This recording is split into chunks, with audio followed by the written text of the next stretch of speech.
आज का चैप्टर है बेसिक इलेक्ट्रिसिटी। बेसिक इलेक्ट्रिसिटी क्या है, इसके बारे में हम लोग जानेंगे। इलेक्ट्रॉन थ्योरी के अनुसार all matter is made up of atoms. जितने भी पदार्थ होते हैं वो एटम के बने होते हैं, परमाणु के बने होते हैं। एटम्स आर जो होते हैं, atoms are proton, neutron, electron. Proton आपका पॉजिटिव चार्ज होता है, न्यूट्रॉन आपका न्यूट्रल चार्ज होता है, इलेक्ट्रॉन निगेटिव चार्ज होता है। प्रोटॉन और न्यूट्रॉन आपका न्यूक्लियस में होता है, जबकि इलेक्ट्रॉन आपका ऑर्बिट्स में, कक्षा में सर्कुलेट होते रहता है। यानी कोई भी आपका पदार्थ जो होगा तीन से मिलकर बना है, इलेक्ट्रॉन, प्रोटॉन और न्यूट्रॉन से बना है। यानी एटम्स जो होता है, आप पढ़े होंगे, पदार्थ जो होता है मॉलिक्यूल्स को ब्रेक किया तो एटम्स बना, एटम्स को ब्रेक किया तो प्रोटॉन, न्यूट्रॉन और इलेक्ट्रॉन बना। Proton positive charge, neutron negative charge, neutral charge, electron negative charge. ये सब आपका इसका इलेक्ट्रॉन थ्योरी के अनुसार है। इलेक्ट्रिसिटी क्या है? Electricity is the flow of electron from atom to atom in a conductor.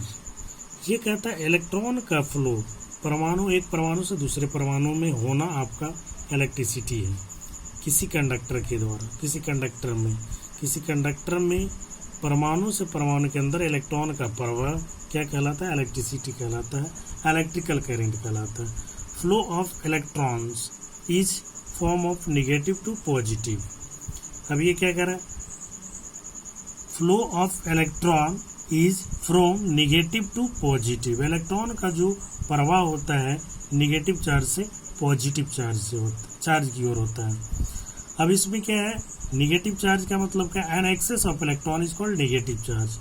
और आपका पॉजिटिव चार्ज का मतलब क्या? एन एक्सेस ऑफ प्रोटॉन और holes is called positive charge. An excess of electron creates a negative charge. यहाँ कह रहा है इलेक्ट्रॉन की अधिकता नेगेटिव चार्ज बनाती है, और absence of electron create a positive charge. जिसमें आपका इलेक्ट्रॉन की कमी होती है, स्कैरसिटी होती है, लैक होता है, वो आपका क्या कहलाता है? पॉजिटिव चार्ज कहलाता है। अब इसमें दो तरह की बातें आती है, electron versus conventional theory. Electron और वर्सेस कन्वेंशनल थ्योरी क्या है? इलेक्ट्रॉन थ्योरी में कहता है इन रिडली क्या कहते हैं, इन रिडली हम कहते हैं वी नो दैट, हम लोग जानते हैं electron flow from negative to positive charge. Electron का जो प्रवाह होता है नेगेटिव से पॉजिटिव चार्ज की ओर होता है। हम सभी जानते हैं इलेक्ट्रॉन का प्रवाह किधर से किधर? नेगेटिव चार्ज से पॉजिटिव चार्ज होता है। नेगेटिव चार्ज में चूंकि इलेक्ट्रॉन की अधिकता होती है और पॉजिटिव चार्ज में इलेक्ट्रॉन की कमी होती है। अब कन्वेंशनल थ्योरी में क्या आता है? मोस्ट इलेक्ट्रिसिटी डायग्राम्स जो होता है are based in idea that electricity flow from positive charge to negative charge. जितने भी इलेक्ट्रिकल डायग्राम होते हैं वो बेस्ड होते हैं कन्वेंशनल थ्योरी पे। उसमें क्या होता है? इलेक्ट्रिसिटी का जो प्रवाह होता है पॉजिटिव चार्ज से नेगेटिव चार्ज की ओर होता है। तो ये this seldom causes problem unless we are working with DC current के अनुसार। आप देखिए एक फिगर हम दिखा रहे हैं, फिगर में आप देख रहे हैं पॉजिटिव टर्मिनल है, नेगेटिव टर्मिनल।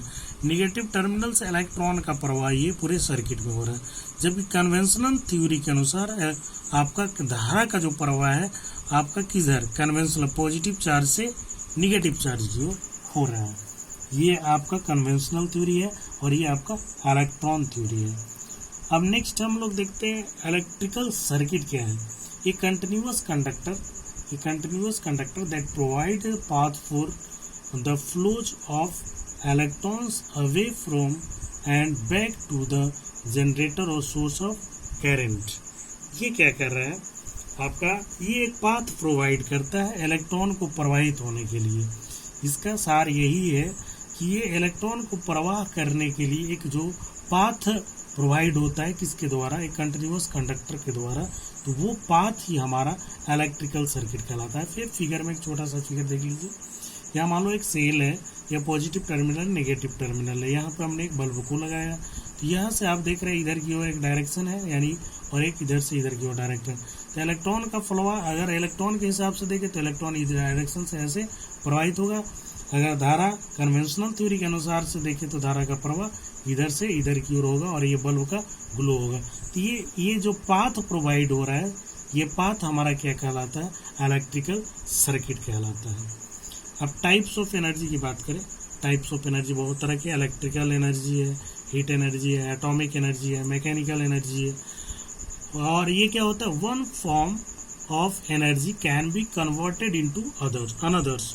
मतलब एनर्जी, आप एनर्जी कंजर्वेशन के अनुसार पढ़ भी चुके होंगे कि एनर्जी हमेशा ना तो निर्माण होता है ना ही विनाश होता है, एक फॉर्म से दूसरे रूप में सिर्फ रूपांतरित होता है। जैसे वायल से हमें कौन सी एनर्जी, हीट एनर्जी मिलेगी, वाटर से स्टीम मिलेगा, टरबाइन से मैकेनिकल एनर्जी मिलेगा, जनरेटर कौन सा आपका एनर्जी देगा, इलेक्ट्रिकल एनर्जी देगा।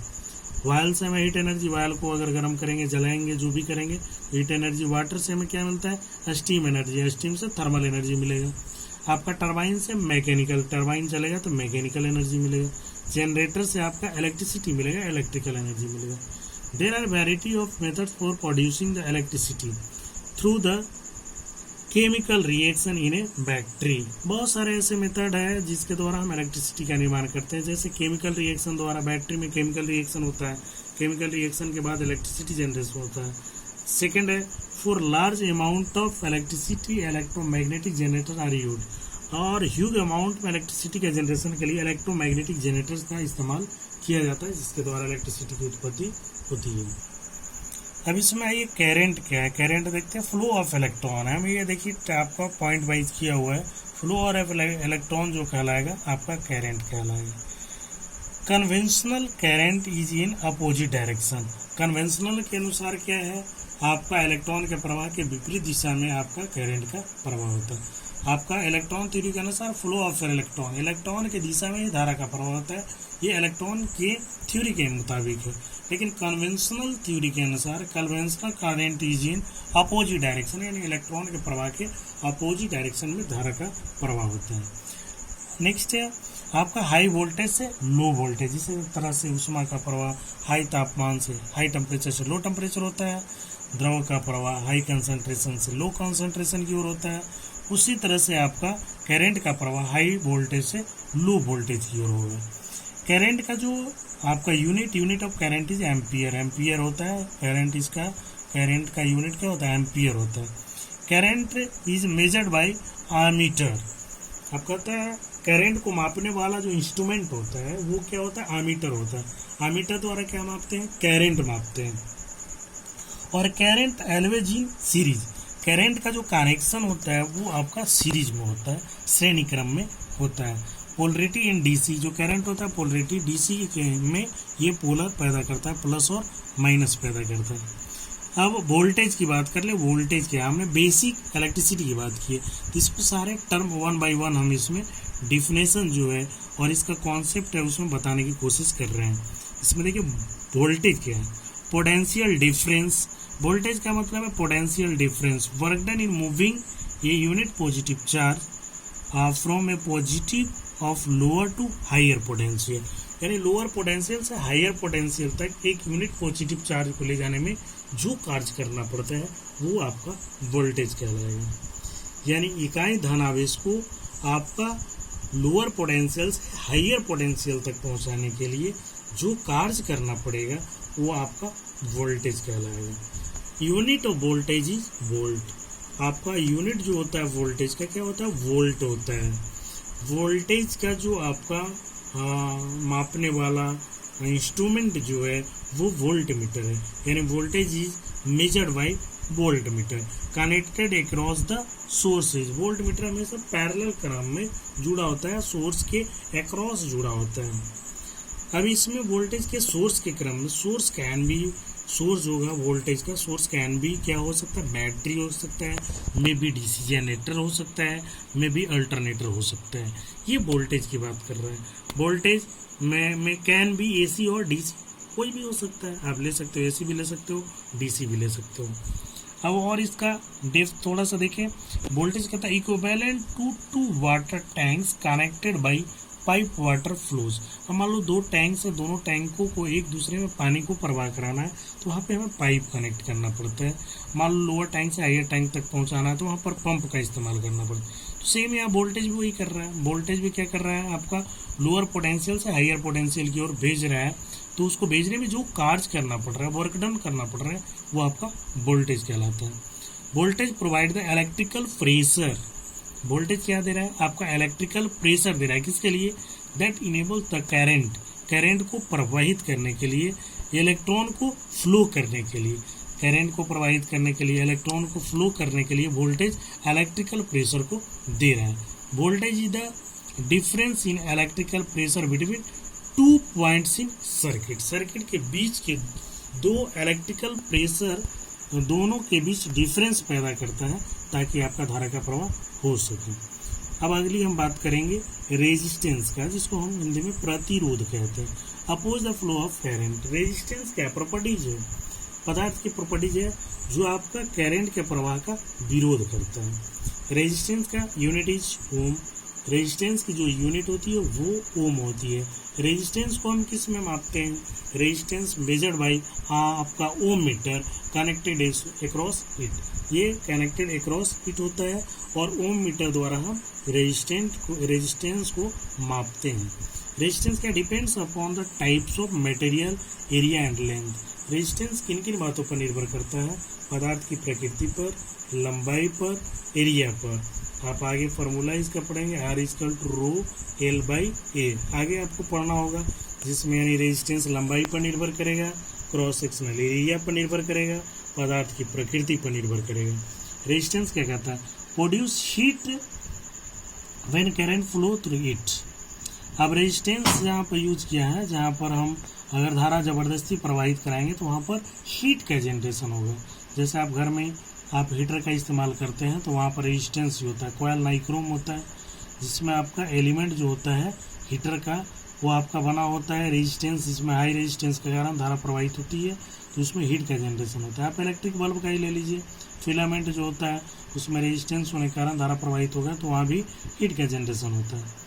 अब ये बात करें, अब ये क्या रेजिस्टेंस, ये restriction to current flow, increasing resistance will reduce flow of current. ये क्या कर रहा है, जब रेजिस्टेंस का मान बढ़ाएंगे, रेजिस्टेंस का मान बढ़ाएंगे तो आपका उसमें फ्लोइंग करंट का मान भी घटेगा, मान घट जाएगा।